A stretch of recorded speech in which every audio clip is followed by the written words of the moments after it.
We breaking bread, yeah. We breaking bread, yeah.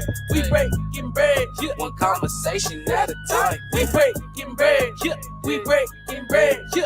We breaking bread, yeah. One conversation at a time. The Breaking Bread Village. One conversation at a time. The Breaking Bread Village. One conversation at a time.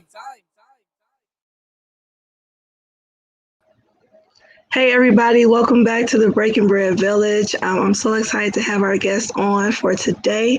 I'm gonna go ahead and bring him on so he can introduce himself as only he can. So let me go ahead and bring on. Hey brother, how you doing? Hey, what's up everybody? It's comedian TK Kirkland on this Sunday afternoon chilling, watching Netflix, just relaxing.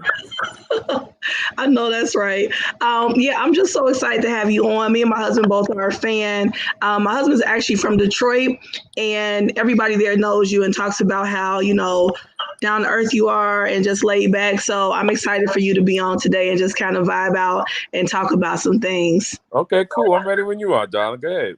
Awesome. So, I just wanted to kind of get your take because from what I researched, and I didn't realize this, that I know you're from Jersey, but Yes. you grew up mostly in Compton, right? Well, I'm not really from Compton. Let me tell you the story about Compton. Okay. I started out in New Jersey, got a track scholarship to Arizona State University in the early 80s. Wound up going to Cal State Northridge to get my master's degree. I stayed in LA. The reason why I give Compton so much love because Eazy-E gave me my first break on the Straight Outta Compton tour. So when I'm on stage, I always say TK Kirkland by way of Compton, by way of Jersey City, New Jersey. That's my way of paying homage to Eazy-E. Okay. I was gonna ask you about that. What was it like working with Eazy and NWA? He was a funny dude. He was a great businessman. There's so many things I think about the deaths of the Tupacs, the Biggie Smalls, and Eazy. And with Eazy, one of the things we had me and him get ready to start Ruthless Comedy before he died. Like there was Def Jam, it was Bad Boys Comedy. Well, me and Eazy was going to start Ruthless Comedy back in 92, 93. And it's a shame that he passed away before we could get this going. Wow, yeah, because they were off the hook from what I've always. Man, it was just a great moment. Like you know what? Yeah, go ahead. Sorry. No, just with them, they were always just so free. I think now, and I'm gonna ask you about this too, but in today's society, you're not as free as you were then, in regards to kind of just being who you are and just saying what you want to say. It's a lot has changed. So back in those days was crazy. I remember even being on tour with Bobby Brown. I toured with everybody. And me and Bobby Brown got locked up in Georgia. Me, Bobby Brown, his brother. I got locked up because of it was in some parts of Georgia, there's certain things you can't talk about. So I went on stage. I didn't even get a chance to bring on the second act. I guess the first 20 minutes of what I said, the cops was waiting for me backstage to arrest me. Oh, wow. Then the next thing I knew, Bobby got locked up. Then his brother's overprotective of Bobby. His brother went to jail. So all three of us was locked up. It was crazy. Oh, and that's the thing. I don't think a lot of people really understand or comprehend how long you've been around and how many people that you've influenced and, kind of rocked out with. I mean, you've been doing this for a long time. Yeah, a long time. And, it's just great for shows like yourself and all these different platforms around the world who's giving comics like myself an opportunity for people to see who you are. Because they don't know. And then me being 102 years old, I don't look my age. So it's hard for people to believe that I've accomplished and done the things that I've had. But if I had a gray beard, if I looked old, then it would be more believable. But in all this stuff that we went through in life, I've always believed in taking care of myself. Like right now, you see me, I'm getting my rest and all that kind of stuff. So I don't play. I know that's right. I know we have to preserve these temples for sure. Yes. I wanted to ask you where you got the nickname, the Underground Superstar. Where'd that come from? Well, basically what happened, I think everything that you do comes a little bit from your journey in life. So since NWA was the underground hip hop stars, I think I took that and applied it. But everything I've done has come a little bit from somebody. NWA, Lady of Rage, Snoop Dogg. Believe it or not, Second to None, Naughty by Nature. Like I toured with Naughty by Nature. Y'all ever get them on the show? Because people always hear me talk about NWA, but Yeah. I open up for everybody. Naughty by Nature, Second to None, Public Enemy, Nelly, the Cash Money Millionaires. It's just an awesome thing. Madonna, Patti LaBelle, the Whiskers. I saw Madonna. Yeah, I saw Yeah. that when I was researching. I'm like, oh, Madonna, I didn't realize that. Yeah, I did Madonna too. So I'm excited. I have no complaints. No, yeah, you definitely have done a lot and really, kind of given a lot to the industry, which I think sometimes people don't realize. I really was excited to ask you about this because when I was doing my, research and looking into things, I saw something that you did something for like Maxine Waters and Nelson Mandela. Can you tell me a little bit about that? Is that accurate or? Yeah, see, when I was coming up, I'm one of those people who just affiliated with everybody from street gangs all the way to politicians. I blended in with everybody. And one of the guys who were city council who went to the same barbershop that I went to. Now, there was a barbershop in LA, if anybody could do their research, they're not there anymore, called Terrell's 2. It was on La Brea and 64th Street. And this is where I met Johnny Cochran when I was in college. Some of the influential business people came through this barbershop. And I was hired to raise money when Maxine was representative of Los Angeles, California. So for years, I raised money for her campaign. For years, I did a lot of things. And then when Nelson Mandela got out of prison, it was really Tone Loc who got the gig. Tone Loc got me onto the gig, and that's how that went down. And when I sit back and think about all the things that I've done, when I think about that, I just start laughing because I'm like, yo, I really did this. It's like it ain't even like a joke or made up.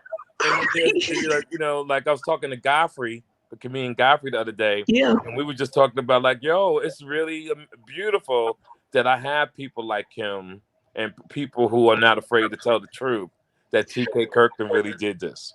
Yes, because I reached out to Godfrey too, so I hope that Godfrey reaches back. But all you gotta do is tell Godfrey TK said call. I will do that. It's so funny. Name. Yeah, I was looking at because I always watch Vlad interviews and different things of that nature, and there was a long period of time where people were kind of like just telling jokes about oh TK TK said this, but Godfrey came on and I watched that interview where he said no, yes, that's funny, but he really did do all of that. Right. That says a lot about you. Yeah, it's not. One thing I believe in is not being a liar. Right. I'll hurt your feelings first before I lie. Yeah, so that's real talk. I take pride in being a man's man. I take pride in being honest. I take pride in keeping it 100. I take pride in really keeping my word as a man also. And if I can't, and my word also means if I could do it, I could do it. If I can't, I can't. So I live by my yeses. I live by my yeses and my no's on my no's. Yeah, that's what's up. That's definitely what's up. I wanted to ask you what your thoughts were on cancel culture, and like kind of censoring these days, because I did a show a couple of weeks ago about cancel culture and just shared some of my thoughts and had a panel on as well. What's your thoughts on it? Because it's different. I mean, as we talked about, even with like NWA and how now, I mean, it's just a whole different world. What's your thoughts on it? Well, world change, nothing you could do, Yeah. If I was alive, they would laugh at some of the things or be hurt by some of the things we do. And this is what we're seeing with this generation now, that we can't believe how they're raised. We can't believe how they move life. We can't believe that the level of morals, the level of respect for self is at an all-time low. And all we could do is really blame our generation, the parents of these kids. Is because we didn't raise. I'm raising mine right. I hope it's right. But then there's thousands of others who are not raising their kids right. So it's really parents who have raised these type of children, and that's what comes with men just sleeping with anybody, being choosy, and picky about who you sleep with, and allowing a fat ass to get you so excited you feel you should be in bed with a person. Women who are just after a guy with money and not Yeah. knowing the history of the father, their father. And like you, I mean, you really have women out here who have babies from a man, and you never met their dad, never met their mom, never been to their home, you never sat down and had dinner with them. And these things are really tough. And I was watching a show last night where it was amazing to see people sit down having dinner together. And we have broke that tradition as well. You know, Yeah. it's very rare that a family sits down together at 6 o'clock, 5 o'clock to have dinner. Yeah, no, that's real talk. And that's kind of like the premise of the show, the Breaking Bread Village, the idea that that's when a lot of connections take place, when you sit down and break bread together. That's when a lot of real conversation, depth, transparency takes place, and laughter and joy and all of that when you sit down and break bread together. So I agree with you 100% in regards to that. I do. Yes.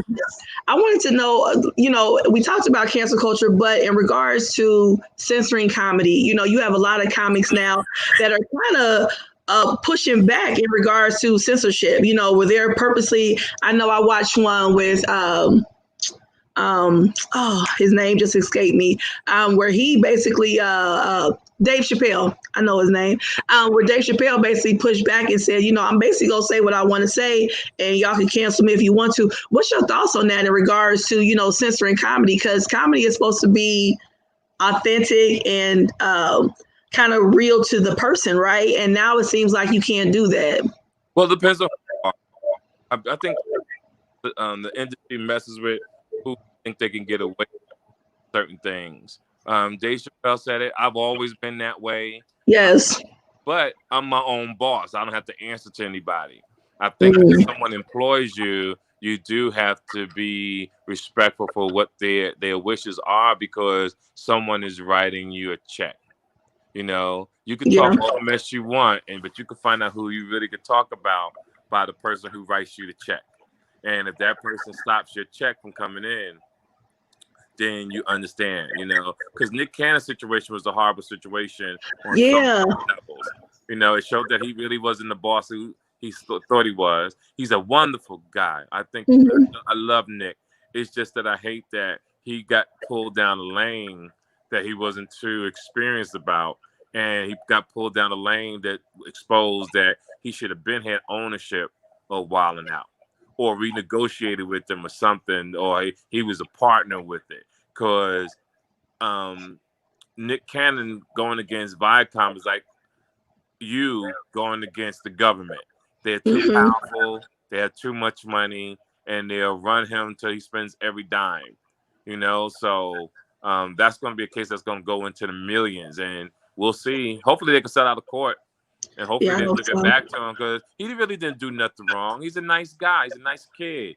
He said some things that was truth, but people need to stop being so offensive and allow people to say what they want. He just picked the wrong day, the wrong month, the wrong year. My goal now is just to really make it to January 1st, because 2020 has been rough for everybody. Right. So if I can get to January 1st, oh my God, I'm going to be good. Yes, it has been a hell of a year for sure. It's like what else can happen? It's been one hell of. Don't even say that, Know, yeah, right? It's gonna show out, right? Around, it proves that something can happen, isn't it? Yes. No, that leads me to something that reminds me of something that one of your interviews where you talked about that in regards to parents. How did you say it? Where parents should be responsible for setting up some type of business for their children, right? As opposed to making them have to work for somebody else. Tell me about that. Well, it's a strategy people need to take on. When you have a child, you should know that one day that child will leave your home. You should know one day that child will have want to have a place to live. So you take $50, $100, or as much as you can. That when 20 years come, 21, 22, you can give your child a check to get them an apartment or a house, buy furniture, get them a car. That's what you should have. You should teach your kids about stress management. You should teach your kids about credit. You should teach your kids about these important things, how to make great decisions and not, I call it, don't think like a nigger. And what I mean by that is get a lot of money and want to go buy a car immediately. The goal is to hold on to the money, spend a little bit here, spend a little bit there, just in case you need something down the road in case of an emergency. So all these things are extremely important to teach, because these are things that they don't teach at school, and to teach our children about Black history, because that's the thing that we have lost in our society. We don't know who we are. We don't know who our kings are. We don't really know where we came from. That's why in Hollywood they put out so many. I don't support slave movies. The reason why I don't support slave movies is because they just do that to remind you that you were slaves. You know, It's a subconscious thing that affects you, that, you know, you think you was a slave all this time. You don't show nothing about being a king. Don't show nothing about progress. They just show about how a master used to whoop your ass. We got mad. We tried to fight back. But then you never see the movies that we achievers, that we do certain things. And people just really need to pay attention, because the internet, social media, Instagram, all this kind of stuff has educated more Blacks in the last 20 years than in school. Well, we find out that Beethoven was Black after all these years. We find out that the pyramids and all this, when white people can't figure shit out, they always say aliens must have come down to help them with the pyramids to build such a structure like that, because there's no way a person could have done that. But the Afro-American Black people put that shit together. So when whites can't figure it out, oh, the aliens must have came down. And there's some shit that they come up with, which is funny. Then on all the pyramids, you watch all the statues around the world, people go around knocking the noses off the statues, because it indicates, because they got Black noses. So when you knock the noses off, it's it gives you an idea of who and what this was. But it's always been Afro-American from day one, always. No, I agree with you wholeheartedly. And that's one thing about too, is, you know, the idea that, you know, if you know where you come from, then you have an empowerment that's within you, and you know where you can go back to or what you can achieve. But if all you see is, like you said, slavery, or, you know, the made movies, or the, you know, things of that nature, then you can't feel, that's where that inferiority comes from. Yes, I did something wrong. Hold on. That's okay. Here we go. Yeah, I totally agree. Knowledge is everything. But you know, but the Detroit, y'all got it going on in Detroit. You know, during the pandemic and everything, you know, the hood always blow up. And I keep tabs on the hood. And Detroit, y'all don't have nothing at the Louis store. I heard they are sold out all the Louis Vuittons out there in Michigan at the mall. So y'all get money. See, ever since I've been coming to Detroit in the 80s, when they used to say unemployment was high, Detroit always had it going on. Y'all always was dressed nice. They always did things like nobody was unemployed. So shout out to Detroit, Michigan. I love the D. Awesome. Yeah. We don't live there now. We live on the outskirts, but that's where my husband grew up and raised, and we're there all the time. I used to live in West Bloomfield back in the day. Oh, okay. Yeah, I've been a little bit everywhere. I lived on a 14 Mile in Orchard Lake. Oh, okay. Yeah, I used to jog every day down at that West Bloomfield High. Okay. Yeah, people all through Detroit know you and talk about you all the time. So that's what's up. And thanks for, you know, always coming back and showing love. That's important. Yes, and I should be there if they open things up. I'll be there Thanksgiving weekend at the Punchline in Detroit. So we're waiting. Okay. We're taking it one day at a time, and hopefully it's going to work out, you know? Oh, yeah, we might have to come in and come down and see you. That's what's up. I'll give you tickets. It's cool. Yeah, we good. Okay, awesome. I wanted to ask you about your thoughts on the feminist movement. I always am curious to hear from a male's perspective in regards to what you think about the feminist movement and how it's impacted relationships today. Oh, it's kind of scary. I mean, it's on so many levels. I can start with my son. I wish I'd teach my son to be a gentleman with ladies. but he can't be the kind of man I want him to be because most of the women, he's too mature for a lot of the women that he tries to date. So I told him, still stay this, still be you. Eventually, they'll catch up Mm-hmm. to you. Eventually, because he's a young kid, got it going on, doing this thing, and the way society is set up, that you really can't talk to a female anymore. It's crazy because I come from an era where you had to have chivalry, you had to be a gentleman, even Yeah. even when it came down to sex, Mm-hmm. you had to know how to seduce a woman. And they don't use I don't even think kids today know about a word called seduce. I don't even think they know how to talk in the same room with each other, let alone Right, that. I mean, it's just social media and the way the world right. is now. I mean, they don't know how. Last time I've been to a club, people don't dance. The kids on their phone, the guys on their phone, the girls on their phone. Where back in that day, you go up to a woman and dance with her. A group of guys are hanging with each other. It's crazy. It really is. I don't really know what to do about it. I just know the world has truly changed, Mm-hmm. and hopefully, as people move on, they'll find ways to adjust, and they will.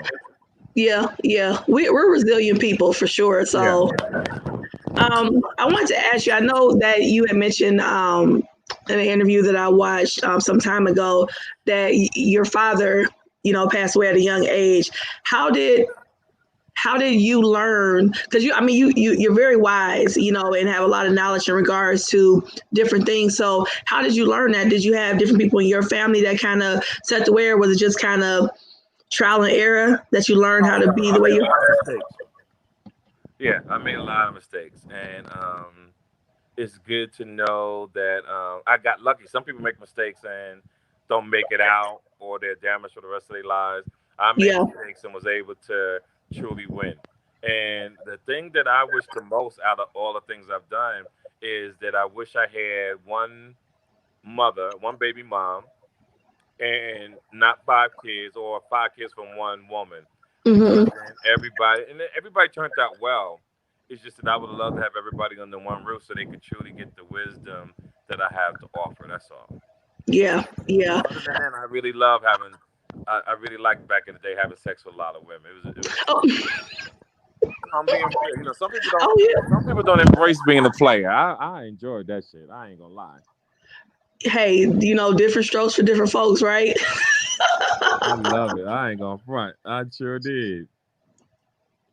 Well, you know what, you like you said, you learned from a lot of things, and like you said, you teaching your children. One thing that you said that I really wanted to like touch on was the idea about teaching credit, because that's the thing that a lot of times in our communities we do not teach our children. Right? For me, Right. I grew up and I I finally got a credit card and I'm spending it, maxing it, and doing this and that and the other, and then later on in life, I had to learn, oh man, I got to get this right to be able to buy a home or get a car, or even now, rent a car sometimes, or do small things that you didn't think that would That's impact, right. That's in right. regard to credit.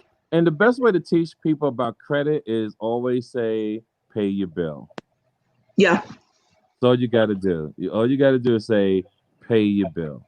And it doesn't sound too harsh when you say, pay your bills. When you Yeah. say pay your bills and keep stressing that, people get it, because pay your bills means your credit's gonna be good. Yeah. You pay your bills. If you pay your bills, you're good. Oh, bad credit, it just says who can be trusted and who can't be trusted. That's all it is. If your credit's bad, I can't trust you. If your Right. credit's good, guess what? In business, you can be trusted. Yeah. It's just so interesting to me because a lot of times, the people that have so much are the ones that get the credit or get the free things or get the, different stuff. And then people that really could benefit from it don't. Well, it's So, called loopholes, and you got to know how to read. yeah. You got to know how to comprehend. And what I mean by that, let's take the SBA loans, the PPP loans. A lot of people didn't get it because they didn't answer the questions right. Mm, A lot of people didn't get it because they didn't have an EIN number. A lot of people right. didn't get it because they just wasn't structured right. Now, some people lied and got some things. Some people went to going to prison for lying on applications. And in life, you have to take risks sometimes. Yeah. You know, in life, you do. I mean, we live in a world That's that true. nobody's going to give you nothing. You got to take the risk, but also deal with the consequences if your ass get caught. And what I mean by consequences, go Yeah. back to the Brooks gentleman at Wendy's down in Atlanta. You know, he Yeah. didn't have to die. He could have just told them to put the handcuffs on, and he could have went right to jail and bailed out. Yeah. And everybody was wrong on so many levels. The manager at Wendy's was wrong because they could have just came outside and knocked on the window, Right. told that brother to go park his car to the side and just let him sleep it off. Because we Yeah. know as Black Americans, this is why we have the Karens in the world, that once you call the police, you know there's a 99% chance that person can die. Yeah. So what we have to do is when we know these crises, we have to help our fellow brother and sister out and tell them to park the car and that man could have been alive, but then he didn't have to fight the police as Right. well. He could have just Right. kept quiet, but he want to tussle with the police, fight them, run down the parking lot, turn around and shoot a taser gun. All that shit is wrong. And Yeah. kids really just have to respect authority. Kids don't want to respect authority. I don't know think the they cops do got- these days. Yeah, cops got. You know, we know cops is fucked up, but you still Right. gotta respect authority. You can't be yelling and screaming at them. The goal is to outthink their ass so that you can get home. So you have to be extremely polite. Now that's not going to work in all situations. Right. I'm quite sure there's people listening who saying, "Oh, that ain't gonna work." You're absolutely right. That's when you gotta hope and pray that things go in your favor that day, because sometimes you could really be at the wrong place at the wrong time, and that's just life. So Yeah. my goal is to teach people to avoid crisis if you can. That's all.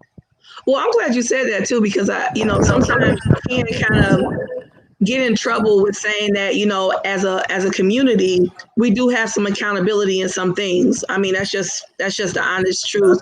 Accountability. I've been locked up a lot, so I understand it. I always gotta, what's the word for me? I always dealt. I had to deal with what I had to deal with, and I paid the price for it, and I keep it moving. I hate to see young men die for Yeah. something so small. This shit is small as hell. Even Yeah. with George Floyd, over $20. Right. This shit was over $20 fucking dollars. This is crazy. Now the cop was wrong kneeling on him. Of course. The other 3 cops was wrong for holding him. Right. George Floyd was wrong waking up that morning, going to that damn store, and taking that $20, giving it to him. The manager, the person who called the police at that store, was also wrong for calling the police on $20 when you could have just said, "Yo, go ahead. I'm just gonna throw this away." Right. Right. Call the police. You could just, I'm just gonna throw it away. Yo, just leave, yo. Just leave. They got you on camera. Just leave and get the fuck up out of there. Right. So it's like I said, so many levels to this shit. So I don't know. Yeah, I know. It's hard to, because sometimes people look at it like, well, you're blaming that person for what happened to them. And it's like, for me, I've always said that we still have to have some accountability in our thought process, right? If I know that something is a possibility, it's a certain way that I'm going to operate and walk. Now, of course, we know that that's never indication of how it may end. We know that there's a possibility for something tragic to happen. I mean, we could just be walking down the street, because I've had it happen to me where, I've been harassed by the police. So I know that you could just be minding your business and still get harassed. Right. But I don't start yelling and all of that and it's not a fear thing. It's just like, go on. I want you to go on. I want to go on with my life. So, yep. Okay. Yep. Bye. And I know my rights. So I do that. And then I go on with my life, but again, this is not to validate somebody's, death. It's just that there's some things that I think in the Black community, we don't like to address as far as our accountability and just everything, like, our positioning thing, where we go in life, all of that, we do have some things that we can work on. Right. Accountability is a key part in respect. Yeah. Yeah. I wanted to ask you, about some like comedians and actors, that don't make it in Hollywood or don't make it, not necessarily just in Hollywood, but just, going up levels.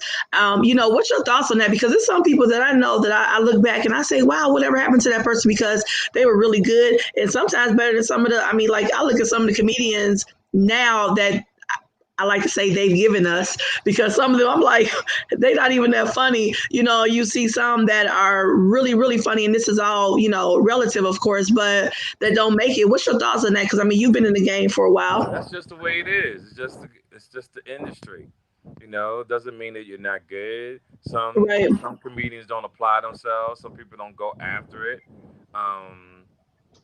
I've been on a lot of panels in my career, and I always tell people don't even try to become an actor or actress. The reason why is because it's hard when you have people sit behind a desk who, to me, truly don't know talent, right? Yeah. They're not out there in the clubs watching to see who's really funny. They're not out there watching who the crowd really loves.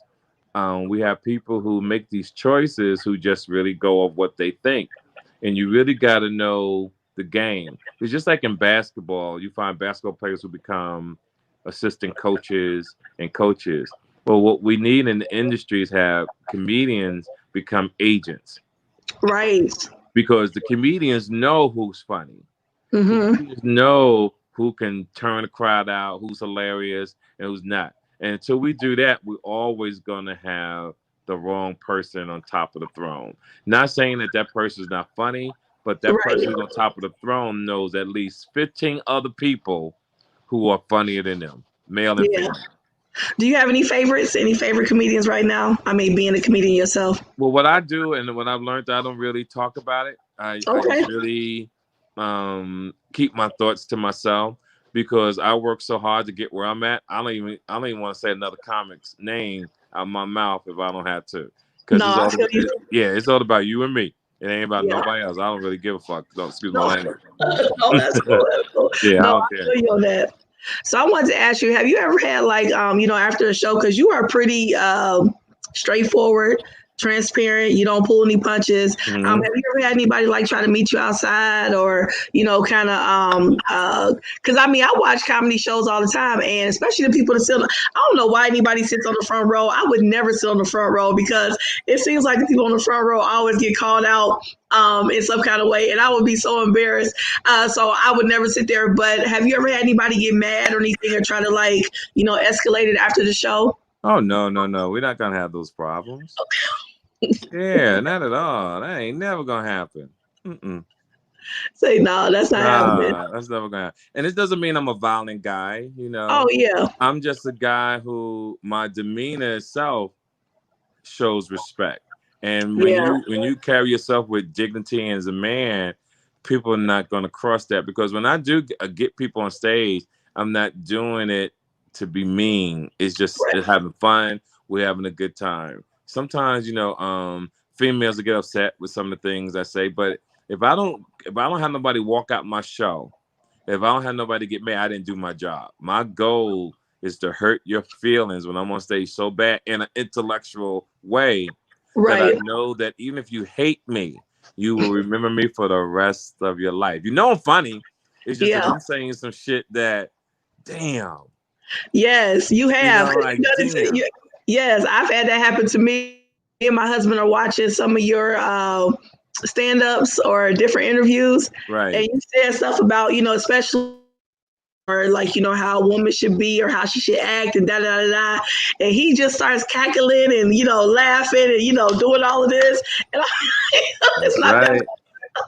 That's right. Because what happens when women, especially our Black women, when they're educated, they don't want to follow tradition. They feel that they have a mouthpiece and they're going to speak their mind and you can't tell me to shut up. And it's not that. I just believe women should know how to pick and choose their battles, because, see, we know a lot about y'all. We know that you're upset to get your flowers. We know to take you out to dinner. We know to be polite. But y'all don't know when to shut the fuck up. Y'all don't know when, y'all just keep going and going until the man gets mad. You got. I think women got to know how to give a man his space. Mm-hmm. Without thinking that there's something wrong. Yeah. You understand? And that's something that you learn. You learn that. You definitely learn that. Yeah, you got to know how to give people their space out knowing that there's something wrong. Like, you got to know how to manage your coochie. You know, Mm-hmm. some people, and men too. You know, people have sex so much that even though you could love the person, you burnt out on the person, and you Mm. got to know how to ration it out to keep people interested. So Yeah. so many things, and then you got, I believe even when you're having a conversation, if you think that you're going to repeat the same thing from yesterday, then you should be quiet that day. Because I'm we sure he's talked about it already. Like, I'm why sure are we he's watching talking? this now in agreement. Yeah, I'm like, we had this conversation yesterday and we're repeating the same thing. You're going to get the same answer. Like, I don't like repeating the same thing. That's why I don't call people every day. I try to wait a week or 2 weeks. So that way we got some new shit to talk about. And even in relationship, I don't want to talk to you every day. Because guess what? Mhm. Ain't no new shit happened since yesterday. I'm sure he is in agreement. I'm gonna call you when some new shit happen. That way, when we're on the phone, we can talk and have a good time. But all that just being on the phone, breathing, repeating shit from yesterday or what we heard on the news, nope. Yeah. Yeah. Don't want to do it. Don't want to do it. Oh, that's so funny. Yeah, we have some interesting conversations after watching some of your show. And you know what? In all honesty, sometimes some things are just truth, right? And truth Right. sometimes doesn't feel good. It's uncomfortable. It's uneasy. But it is, and then you have to say, okay, yeah. And when you talked about, sometimes as women, especially Black women, be heard. I think some of that comes too with like society always trying to shut us up too, or telling us that if we express we're angry or upset. So I think that kind of becomes like a subconscious battle. But here's That the thing: I don't think no man minds a woman expressing herself if she Mhm. stays a lady. Oh yeah, When for you start sure. sounding like a man, profanity and yo nigga or bro, like if you start using words like a man, I'm looking at you crazy because you're supposed to be this feminine, soft person, but here you are talking to me like a nigga on the street. So two Mhm. things go through my mind: I'm fucking with the wrong female because you're really not a lady. You just Mhm. got titties and an ass, and you can sex. But when I argue with you, I feel like you got more testosterone than I do. And men don't like that. Men Mhm. still want a woman to be a lady even when you're mad. He Yeah. wants to look at a woman and still see that's a lady. But if you bulking up on a dude like a man, and Right. you got women doing that. You got Yeah. women, tearing up men's cars. Oh, well, Like did the you see last that weekend video? in Michigan, the girl put the fire in the car, And then, almost burnt her damn hair off. See, yeah. all these type of things are not necessary when you could just leave the person and be Right. somebody else. Yeah, I'm not finna do all that. Right, Yeah. male and female. The men do it too. They're killing the female. They're killing the kids. It's 7 billion people on this earth. Exactly. You Exactly. know, if Mhm. if I'm dating someone and you mess up, my thing is next, Yeah. Yeah, it's not worth all that. because I'm I'm not. really hoping I can beat everybody. I look forward to a girl fucking up. I'm like, okay, next, because I think that's crazy being with the same person all your life. Some people have that. Some people have that thought process for sure. That's Yeah. crazy. Yeah. I gotta Yeah. watch you get old and all that kind of shit. I want to. You don't keep a car till you get old. Some people do. Some people keep it and work on it and redo it and do all kind of stuff to it. So Well, they buy it that way, but they never had it the whole years. People who bought a car in 1954 didn't have the car all that time. They got it later and just refurbished it. that's true. That's true. Yeah. Yeah. Next question. Ah. I watched one interview and you made a comment that said it's not how you live, but how you die.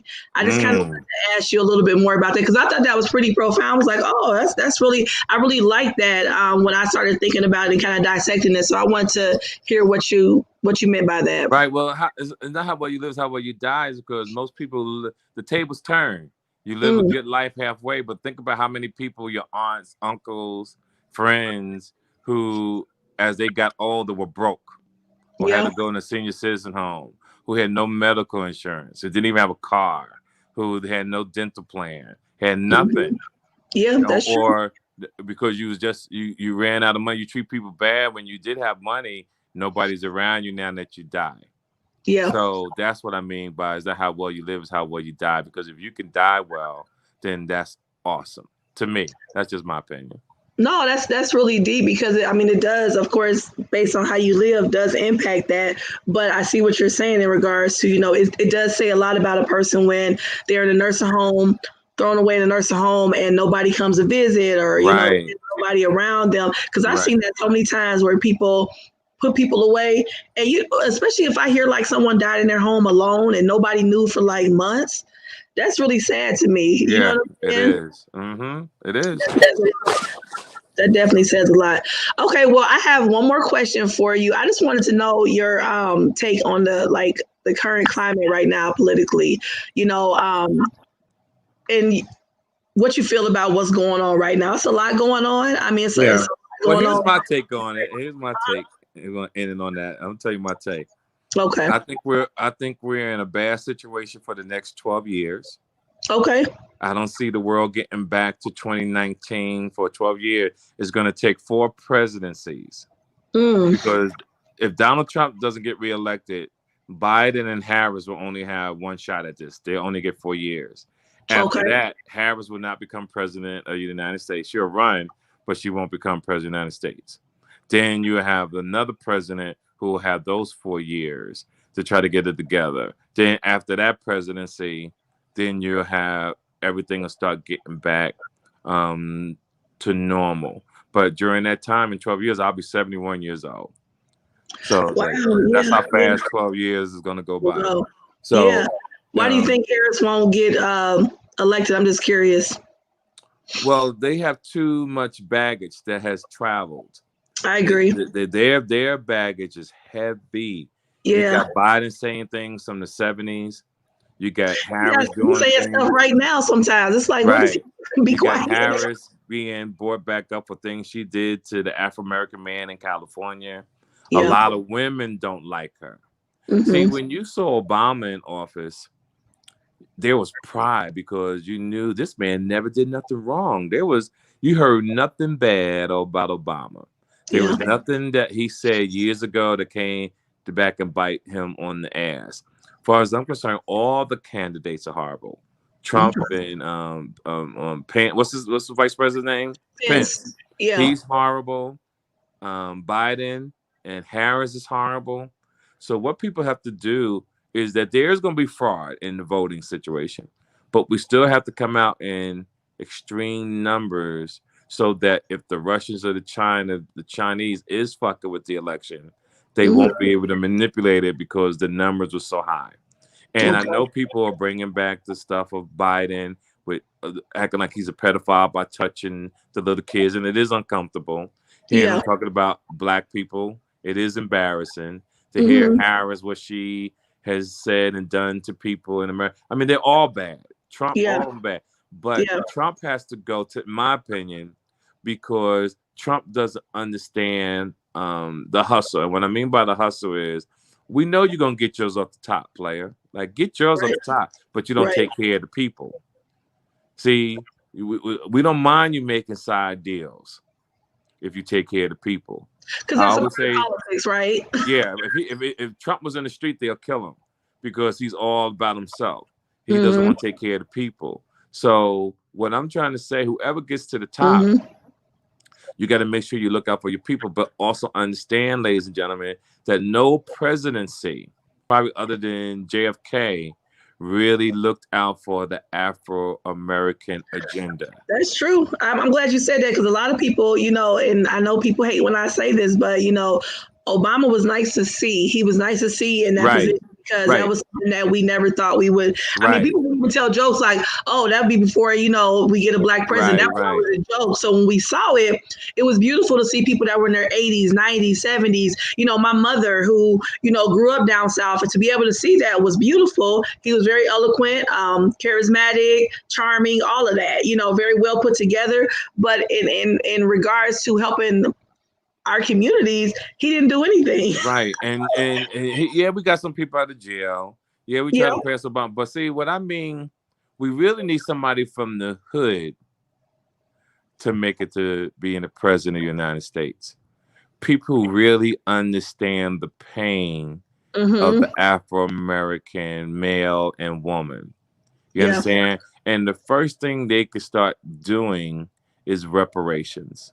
We're the only nationality that has not got paid from the government. Everybody else has gotten their check. That is true. That is true. Everybody else has gotten their check except Afro-Americans.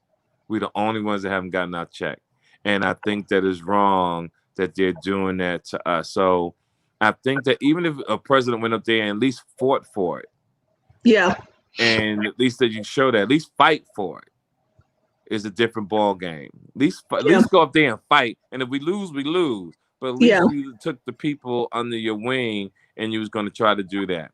And get history classes or get these schools to start teaching Black history again so Afro-Americans can know their heritage. History. You know, go back to home economics so people know how to cook, people know how to clean. It doesn't mean, ladies, you have to marry a man to clean for them, because we don't want maids, but we want people to understand how to take care of their home, how to take care of themselves, just in case. Because don't no man want to come be with a woman who's dirty.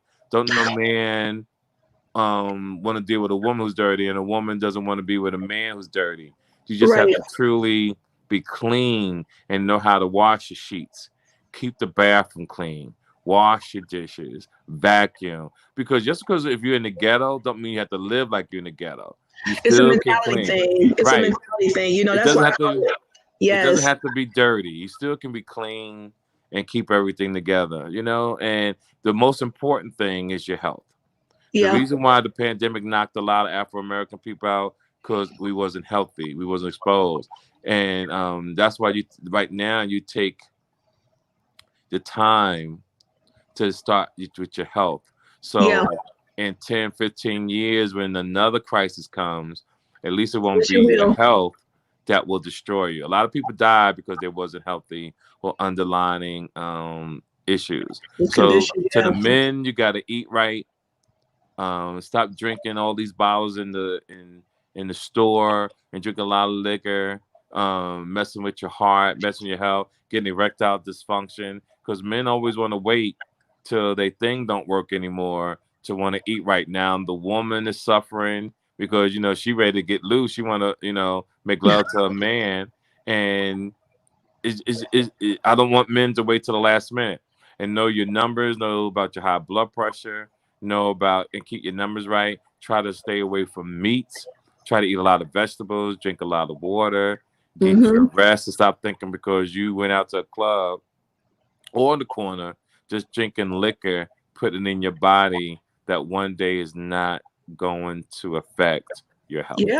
Yeah, I mean, all the processed foods, and that's the thing, and that's why, you know, for me, you know, I always talk about representation really matters, you know, in different aspects of our life, because, you know, we do understand that, you know, in the hospitals and different facilities, we are represented all the time. So when we couple that on top of not eating well, you know, it just is a big combination of disaster in our communities, you know, in regards to, you know, not having the right foods in place, or, you know, accessibility to be able to get the right foods and things of that nature. So that's why we have to fight for the right representation in our communities. And like you said, the right leadership. I mean, you know, people that are going to fight for this and not just use us as a talking piece. So that's what I think a lot of politicians or people in different positions do. They use it as a talking piece, but not actually want to help our communities. Yep, it's always been that way. Yeah, it's always been that way. I want to give a shout out to John. I don't know who he is, but he has been really appreciative of your answers and your conversation, TK. So I want to give him a shout out to let him know that we do see him. Well, I appreciate you today. I really yeah, I mean, of course, I could talk to you all day because it's just a lot of stuff going on.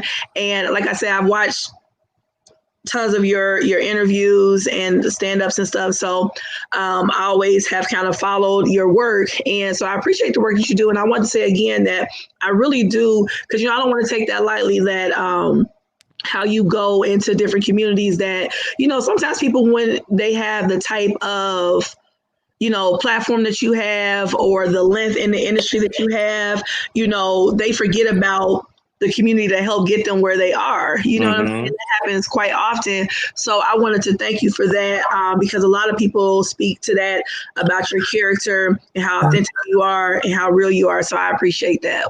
Anytime, sister. And I wish you the best, okay? Thank you so much. You have a great evening and take care. Thanks again. To everybody watching, thank you. And may your pain be champagne. We out there. Yeah. All right. Bye-bye. Take care of yourself. Bye-bye. Well, that was awesome. Another good interview, conversation. We had Mr. TK Kirkland on here, and he's a legend in his own right. He's been around for a while and have done some great things in the communities, helps a lot of people that are in the spotlight now that people would never known, so that he's helped out to get started. So want to give him that recognition for the things that he's done within the industry and in the community. So again, thank you. And you guys have a great evening. It was a blast. All right. Bye-bye.